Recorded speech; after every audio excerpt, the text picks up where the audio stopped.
Hello, dance class. We're going to take a little break from dance today on Monday. Typically, it's our Moving It Monday, so we want to get outside and walk. The high is only going to be about 47 degrees, but it'll be sunny. So make sure that you dress warm, try to get outside, and if you can't get outside, you can still do this inside. Just find a small area, and you can't walk, you're going to just march or jog in place depending on what you're going to do. So if you can get outside, great, go out. If not, just find some space in your home or whatever area to do this.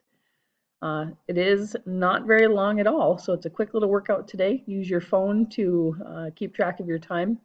You're going to walk for 3 minutes at an easy pace, 2 minutes at a brisk pace, 30 seconds top speed, whether that's a jog or a run, it is up to you. If you want to run in place or just sprint for 30 seconds, go ahead and do that. Again, 2 minutes walking at a brisk pace. When you're walking at a brisk pace, you're extending your arms, you're extending your legs, and you're basically power walking as you do that.